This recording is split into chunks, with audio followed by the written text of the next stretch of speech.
बिस्मिल्लाहिर्रहमानिर्रहीम। अस्सलामुअलैकुम रहमतुल्लाहि व बरकातुहू। डियर स्टूडेंट्स, मैं उम्मीद करती हूँ अल्लाह ताला के फजल व करम से आप सब खैर आफियत से होंगे। और लेक्चर स्टार्ट करने से पहले दुआ पढ़ लेते हैं। रब्बी इश्रह ली सदरी व यस्सिर ली अमरी वहलुल उक़दतम मिन लिसानी यफ़क़हू क़ौली रब्बी ज़िदनी इल्मा। आइए आज हम अपने लेक्चर नंबर 15 का आगाज़ करते हैं। आज का हमारा टॉपिक जो है वो है नदवातुल उलमा लखनऊ। जी, सबसे पिछले जो लेक्चर्स हमारे गुजरे उसमें हमने अलीगढ़ और देवबंद दोनों बरसकी के मुसलमानों की इल्मी और माशी तरक्की चाहने वाली तहरीकें थीं, उनके हवाले से तफसीलन पढ़ा। लेकिन हमने ये भी देखा कि दोनों का तर्ज अमल एक दूसरे से मुख्तलिफ था। यही वजह थी कि अलीगढ़ और देवबंद शुरू से ही इख्तलाफात इनमें मौजूद रहे। अलीगढ़ मुसलमानों को मगरबी तालीम दिलाकर उनको सरकारी मुलाजमत के अहल बनाना चाहती थी।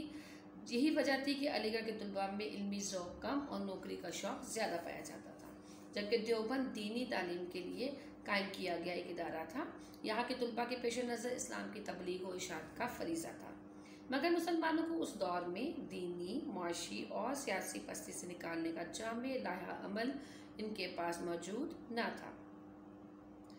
मुसलमान उस वक्त एक दरमियाने रस्ते की ज़रूरत महसूस कर रहे थे कि कोई ऐसा इदारा या कोई ऐसी तहरीक हो जो कि मुसलमानों को दीनी इल्म के साथ साथ दुनियावी इल्म की भी तरक्की दे सके। तो इस मकसद को अमली जामा पहनाने के लिए सैयद मोहम्मद अली कानपुरी ने 1894 में लखनऊ के शहर में नदवातुल उलमा कायम किया। इस इदारे के पहले नाज़िम आला जो थे वो मौलवी मोहम्मद अली कानपुरी थे और उसके क़वाइद-उज़-ज़वाबित मौलाना शिबली नुमानी और मौलाना अब्दुल हक हक़ानी ने मुरत्तब किए। आइए अब हम देखते हैं कि इस नदवातुल उलमा के मकासद क्या थे।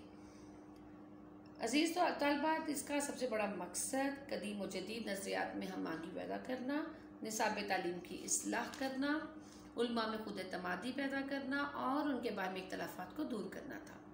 मुसलमानों की फलाह बहबूद भी इसका बहुत बड़ा मकसद था। फिर दारुल उलूम की शानदार इमारत की तामीर और इसमें उलूम के साथ फ़नून की तालीम राइज करना भी एक मकसद रहा। छठा अहम मकसद है महकमा अफ्ता का क़याम। अब हम देखते हैं कि नदवातुल उलमा का संगे बुनियाद कब और किसने रखा। 1898 में दारुल उलूम नदवातुल उलमा लखनऊ का बाकायदा इफ्तिताह किया गया और यूपी के अंग्रेज़ governor Sir Antony MacDonnell Shibli Numani का मुखालिफ था उस दौर में। इसलिए शिबली नुमानी नदवा को गवर्नर के मुखालफाना रवि से बचाने के लिए रास्ते हैदराबाद चले गए। फिर 1904 में नए गवर्नर सर जॉन हर्विट की आमद पर शिबली नुमानी लखनऊ पहुँचे और उन्होंने फिर नदवा का बंदोबस्त जो है वो संभालना शुरू कर दिया। मौलाना शिबली जैसे नामवर साहिब कलम के मुंसलिक होने के बाद नदवा की शोहरत में बहुत इजाफा होना शुरू हो गया। सर आगा खान ने इसकी सरपरस्ती का वादा भी किया। फिर अमीर बहावलपुर और नवाब भोपाल ने सालाना अतिया देना मंजूर किया और फिर गवर्नमेंट ने एक वसी किताई अराजी दिया जिस पे बहुत शानदार इमारत की बुनियाद रखी गई। इस इमारत का इफ्तिताह यूपी के अंग्रेज़ गवर्नर सर जॉन हैविट ने 1908 में किया। ये तो था नदवातुल उलमा का संगे बुनियाद। अब हम देखते हैं कि नदवातुल उलमा का जो सुनहरी दौर है वो कब और कहाँ तक जो है वो जारी रहा। मौलाना शिबली का दौर 1904 था। 1913 नदवातुल उलमा का सुनहरी ज़माना कहलाता है। इस दौर में नदवा की आलिशान इमारत बनी और एक अज़ीमुशान लाइब्रेरी की बुनियाद भी रखी गई। अलूम के साथ फ़नून की अमली तदरीस का भी आगाज़ किया गया। फिर 1913 में नदवा के एक मुदर्रिस मौलवी अब्दुल करीम ने जहाद पर एक मज़मून लिखा जिसमें मौलाना शिबली के नज़रिए जहाद और अंग्रेज़ों की पॉलिसी को हदफ तनकीद बनाया गया। इससे नदवा की तरक्की मुतासिर होने का अंदेशा हो गया। इसलिए मौलाना शिबली ने मौलवी अब्दुल करीम को मुअत्तल किया और मौलाना शिबली के इस कदम को हदफ तनकीद बनाया गया। चुनाचे मौलाना शिबली को मदरसे से अलहदा होना पड़ा। मौलाना ने नदवा से अलहदा होकर नदवा की मुखालफत शुरू कर दी और एक अंजमन इस्लाही नदवा बनाई, लेकिन मौलाना अबुल कलाम आज़ाद और हकीम अजमल खान ने मुसालहत करा दी। मौलाना शिबली अजीमगढ़ पहुँचे और वहाँ दारुल मुसन्निफ़ीन जो है उन्होंने फिर वहाँ पे आज़मगढ़ की बुनियाद भी रखी। आपके बाद मौलाना अब्दुल हई, नवाब हुसैन अली और डॉक्टर सैयद अब्दुल अब्दुल अली नदवा के नाजिम बने, लेकिन मौलाना शिबली के अरूज का ज़माना नदवा पर फिर कभी भी लौट कर वापस नहीं आया। अब नदवा ने क्या क्या कारकर्दगी अपने जो है उस दौर में दिखाई, आगे उसका जायज़ा लेते हैं। नदवा के क़याम का मकसद कदीम और जदीद नज़रियात में हमांगी पैदा करना था और उसके साथ साथ जिद्दत पसंदी और देवबंद की क़दामत पसंदी के दरमियान की राह अपना कर दोनों इदारों की खूबियाँ नदवा में जमा करना उसका एक बहुत बड़ी और अहम कारकर्दगी थी। लेकिन बाहमी इख्तलाफ बहुत सारे वहाँ पे नाइतफाक़ी थी, इख्तलाफात थे। इसकी वजह से नदवा अपने मकासद के अहदाफ को पूरा ना कर सकी। तहम इस इदारे ने सैयद सुलेमान नदवी, अब्दुलसलाम नदवी, रियासत अली नदवी, मोइनुद्दीन, मसूद आलम नदवी और अबुल हसन अली नदवी जैसे उलमा पैदा किए। दारुल मुसन्निफीन आज़मगढ़ भी नदवी उलमा की वजह से कदीम इस्लामी उलूम की इशाअत का मरकज़ बना।